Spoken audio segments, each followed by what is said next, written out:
Konnichiwa! Welcome to Kamuramu Ramen Hub! Na, nababawa ka balen? Kumusta kayo po? My name is Louie. My name is Marco Nanan of Orange, Pampanga, where we discover great places for you to check out. Mark, if you say a ramen house, anong pumapasok sa'yo sa isip So, mo? syempre, pag sinabing ramen house, Japanese food. Yan. And ako actually, mas na-excite ako kapag authentic Japanese ramen talaga yung mga sinaserve nila. Yes. So this one is Kamuramu Ramen Hub and they serve Tokyo-style ramen. Wow, so this is the newest ramen hub dito sa San Fernando. So if you want to know more about this guys, samahan niyo po kami sa vlog na to. So tara, let's go! Konnichiwa! Welcome to Kamuramu!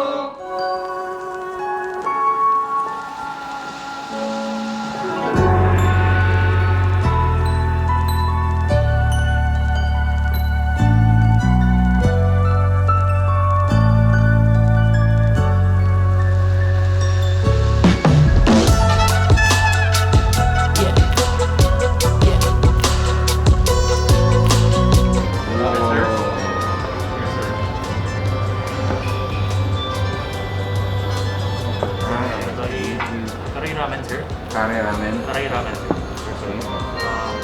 Shoyu ramen, sir. Riyano po, authentic. Authentic. Ramen. Okay, nita na ako. Midori po. Sorry. Thank you. Yes, sir. Thank you. Grabe, sobrang dami ng mga sinerve nila sa atin dito. And makikita nyo naman, full table tayo. exactly. So, what are your first impressions dito sa lugar? So first impression, so unang-una napakaganda ng lugar. So meron tayong dalawang klaseng dining area. So meron tayong medyo usual dining area. At the same time, meron din tayo parang Japanese feel na dining area. Okay, so yun nga, this is the Japanese style of dining. And parang siyang escape from the city. Sobrang Japanese. Wow, okay. Ang kagandahan din, Instagrammable. Instagrammable actually. So, let's check out kung ano yung mga sinerve nila sa atin dito. So, they actually serve mga bento meals.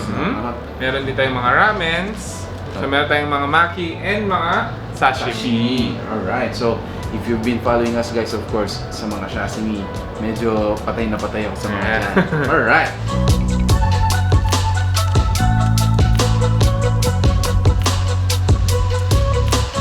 They actually boast or take pride of yung kanilang mga ramen Yes. because hindi sila gumagamit ng ano dito, yung mga Powder. powder-based soup, no? So, they actually authentic from yung mga broth. So, pinapakuluan nila yung mga iba-ibang ingredients until they come up with these kinds of authentic Japanese ramen. Yes. On our table, so meron tayong 4 na flavors na ramen. So meron tayong Ryaru. This is their signature ramen Yes. dito, okay? So meron din tayong Midori, Karai, and Shoyu. Alright, so first off, guys, titikman ko dito yung kanilang signature ramen. So, actually parang isang tradition sa mga Japanese kapag kumakain sila is they slurp it. Yes. Dapat nag-iingay ka daw. That's one way of showing na talagang in-enjoy mo yung... The more na mas maingay, the Ah. more na mas masarap yung pagkain. That's right, bro. Yes. Oh, arigato!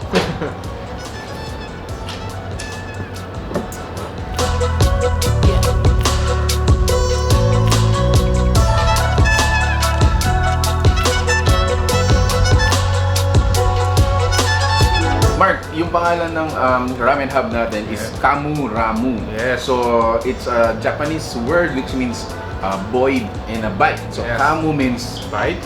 Ah. And yung Ramu is boy. At the same time, kung babasahin mo siya sa Kapampangan, Kamuramu. Kamuramu. Actually, one of the cheapest price Actually, ng ramen actually. dito sa San Fernando. Considering yung the place, the food, the value for the price is actually affordable. Yes. Reasonable, no? Reasonable for only 199 pesos sa kanilang mga ramens. So, pwedeng-pwede na.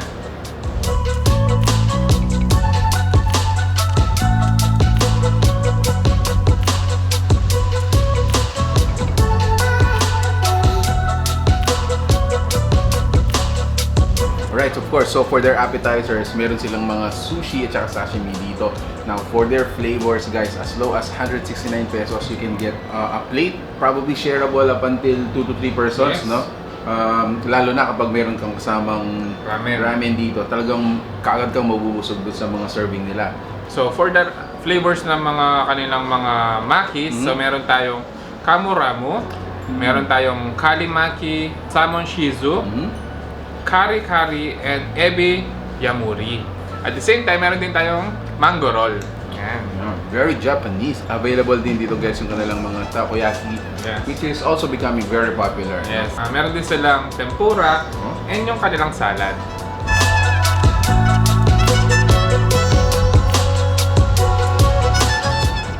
So sa mga sashimi nila, available yung tuna at saka yung salmon. Yan. And masarap dito guys. Para sa akin, dagdagan mo yung wasabi.